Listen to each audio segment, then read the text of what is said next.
This is a great little follow along warm up that you can do daily. We're going to start from the ground and work kind of a joint by joint approach all the way up your entire body, integrating as we go along. So you're going to start just in that 4-point position, work in some of your wrist motions. We're going to work on first just extending through those fingers. I'm keeping my fingers down, lifting the palms up. Do anywhere from 15 to 20 of those. Right when I'm finished, then I'm going to go into my rotations. This is where I'm rotating from the shoulder joint, my entire arm, keeping those locked out. Again, roughly 15 to 20, maintaining that protracted shoulder position. I'm just pushing my shoulder blades apart. And then I'll go right into my forward flexions and extensions, just rocking as far forward, as far back as I can. Again, I'm not sagging into my shoulders. I'm pushing away from the ground. Get anywhere from 10 to 15. You can always do more or less based on how you're feeling. If things are feeling kind of cranky, do some more. If they're feeling pretty good, then you don't have to do as many. After I finish those, then I'm going to rotate my hands out, so 90 degrees. Now I'm going to go right and left. Again, I'm still actively pushing my shoulder blade around the rib cage. I'm not sinking into this. So I'm really staying active in my shoulders as I go along with this. Once you finish your reps there, then you rotate another 90 degrees or as far as you can. A lot of people aren't initially able to turn those fingers all the way back, and then you're working on sitting back as much as you can, still actively pushing away from the ground. Again, that same rep mark, anywhere from 10 to 15 or more if you see fit. Notice I'm keeping my elbows locked out the entire time. So if I finish all those, it's also working your knees and hip a little bit. Then I'll flip the hands over, making the Spock fingers just to wedge that V into the knee, drive the back of the hand down into the ground, and then working that same rotation that I did earlier, but now the palm is facing up, still actively pushing my shoulder blades apart, keeping those elbows locked out. I usually do higher reps on these, so this is like the 15 to 20 mark as I work those rotations.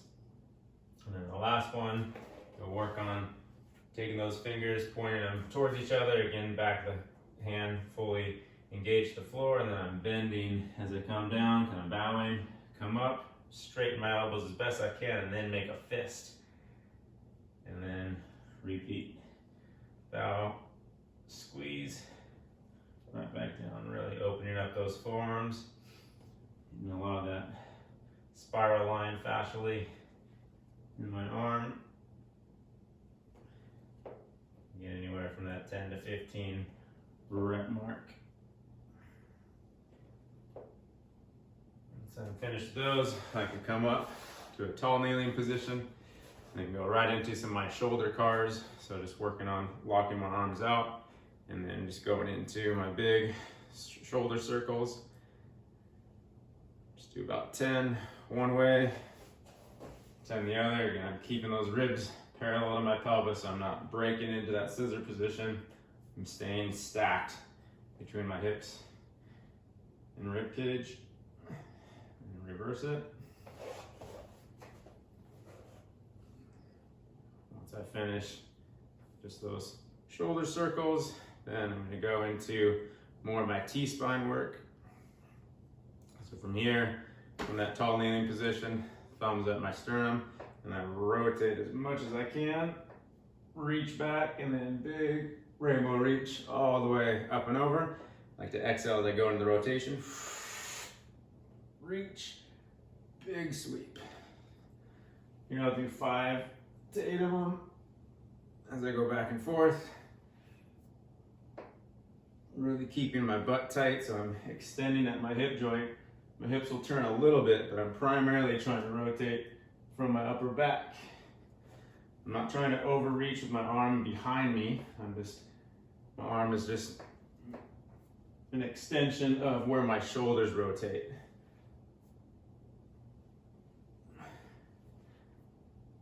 And I'll back that up, right into my hug, working into my full thoracic rotations. You can do these from the standing position, but since I'm already here, keep that tall kneeling. Do 5 to 8 of these each way, really working on trying to achieve as much range as I can. You can hear my voice that I'm struggling a bit to drive that greater range.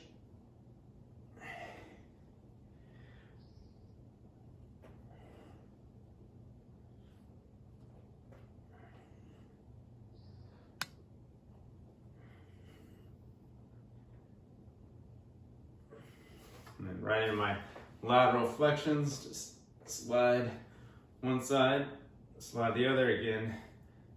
Still having my hips pushed forward into extension. If you want to add a reach over the top, you can do that as well. You need a little more lat involved. Also working my lateral neck flexion, so ear to shoulder as I go back and forth. And then I'll drop back down, going right into my inline stance, so forward foot inline with my back foot, hands to the inside of my foot. Hardly have any pressure on my fingertips as I'm just going to saw back and forth in my ankle and hip motions. And we're from 8 to 12 here. After you finish that position 1 on my left side, I'm just going to walk my hands over, pivoting. Do the same thing on the other side. Sawing back and forth. Once I finish 8 over here, then I'm going to walk all the way back, hitting position 2. It's where one hand's to the outside of the foot, one hand's to the inside. My knee is still pushing to the outside of my arm here. That way I can hold this higher arch position, keeping my heel down as I'm sawing back and forth, kind of spread my toes. Make sure that big toe isn't peeling off, so I'm not rolling my foot out to the side. Walk it over, same thing other side. Doing my best to keep that back leg pretty stiff. If it's feeling like your hips just aren't moving very well, you can always drop down to that back knee as you go through it, just to bias more of the ankle and less of the hip. And then you hit position 3, both hands go to the outside of the foot. Now your knee is going in between the 2 arms, but I'm still creating more of this lateral drive from my shin angle. So each one of those positions, I'm opening up this higher arch position, trying to really get better motion through my ankle in all different kind of angles and pockets. The same thing over here. I'll start feeling this a little differently in my hip as I abduct and externally rotate that hip a little bit more. Right when I finish those, going into my push-up position, hands and feet roughly same width apart. I'm going to drive up into my down dog. Deep breath in and out, trying to push those heels down towards the floor. Big step forward, reach my elbow down, reach forward into my groiner rainbow reach pattern, alternate back and forth.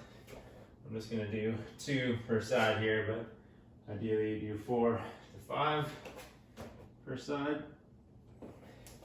Just kind of flowing along, really trying to get good upper back rotation on each one.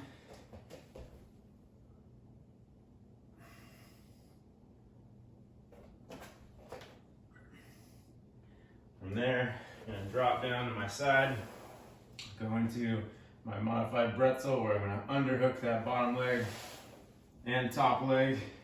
Here you can usually have a pad underneath my head just so your neck's not in a bad position. And then you work on opening up through that bottom leg hip. Relax that head down and then work on upper back rotation. Take a deep breath in and out. Trying to turn as much as you can. Rock out of it. Notice my hips are staying stacked the whole time. Open up. Usually I do about 8 of these. I'm just going to do 2 and then flip flop. Same thing on the other side. Again, underhook that foot, underhook the leg. That just externally rotates both shoulders, which is why we're doing that. And then again, extend, tighten your butt as much as you can. Trying to open up the front side of that hip.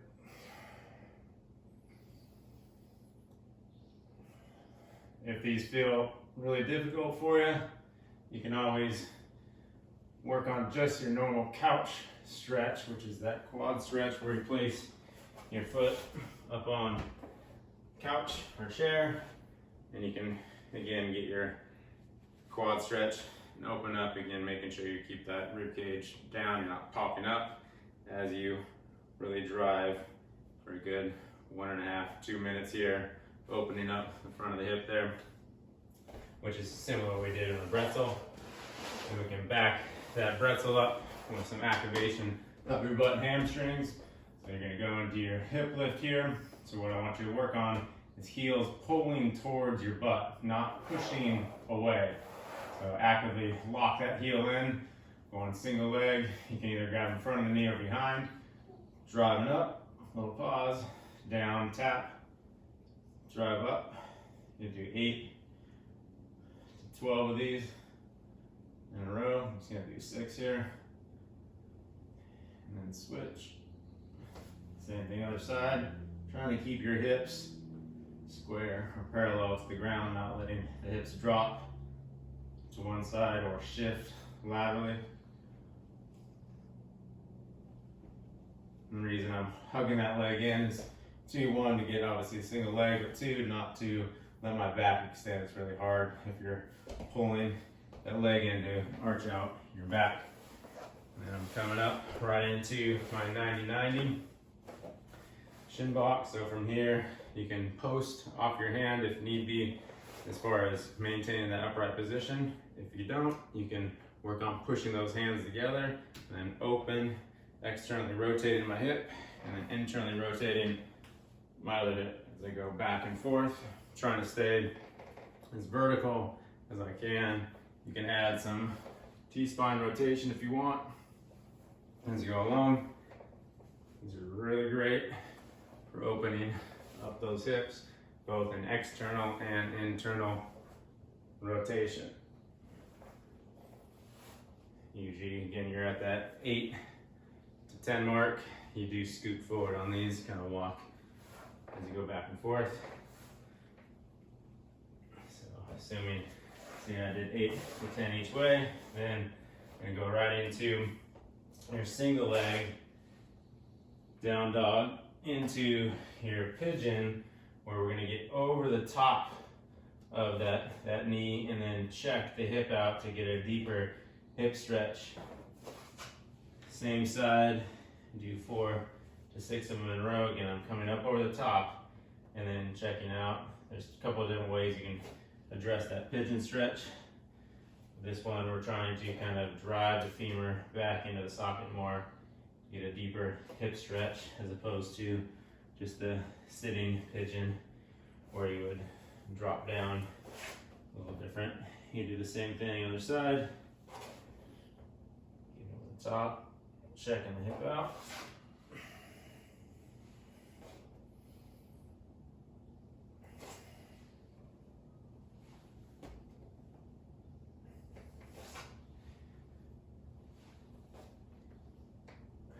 And I go right into my bear crawl position. Work on walking out as far as I can. Walk in all the way to my deep squat. Pry those hips open, trying to extend the spine, and then just walking right back out. Each time challenging how far I walk out, making sure I'm maintaining that tone through the front side of my body to hold position so I'm not sagging into it. Same idea on these. Rep range, 6 to 10. Based on how you're feeling. I'm just gonna do one more.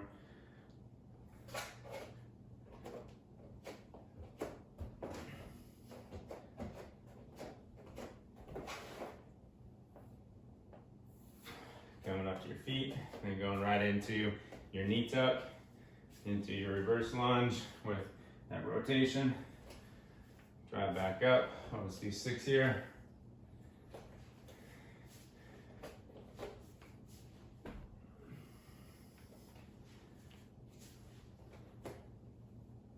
Make sure you're keeping your back leg butt tight as you drop down, so that knee stays behind you as you're dropping down, it's not pulling forward. So again, we're trying to really get those hips to open up. You want to do that by tensioning the back side to drive, in this case, my femur into better extension as I drop down.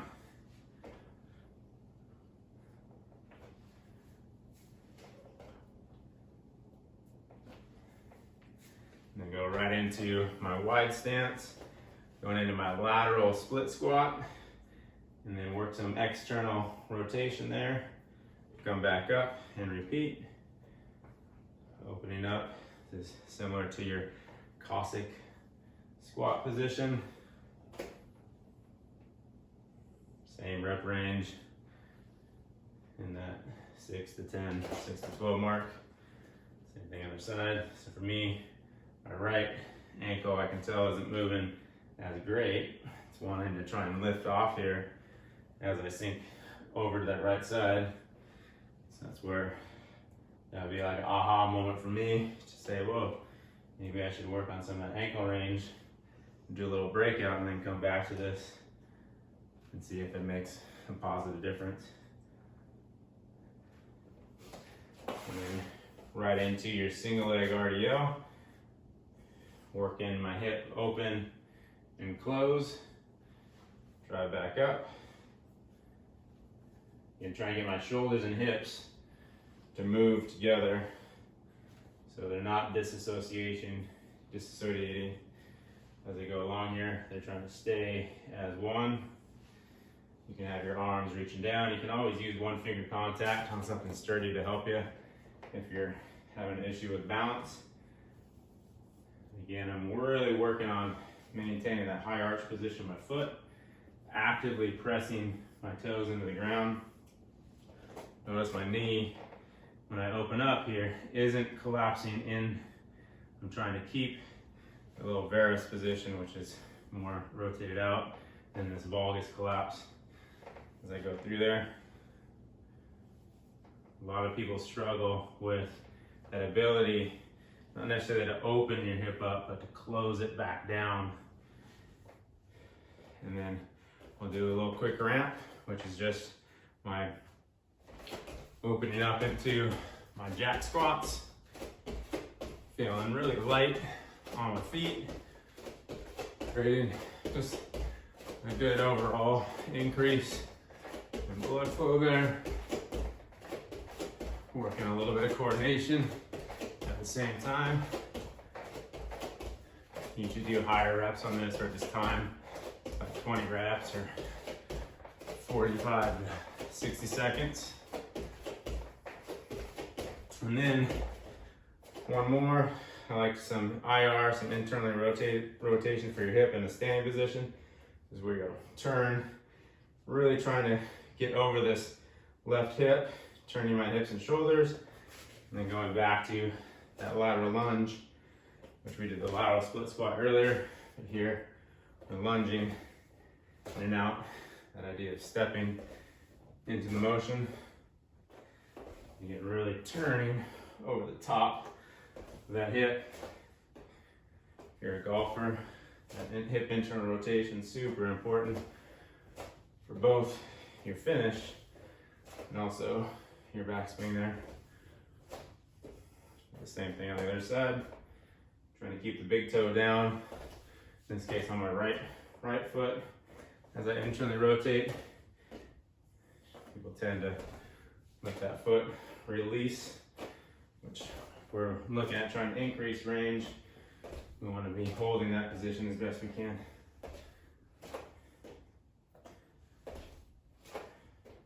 And that's just a great little fall along warm up. You should feel ready to do really anything.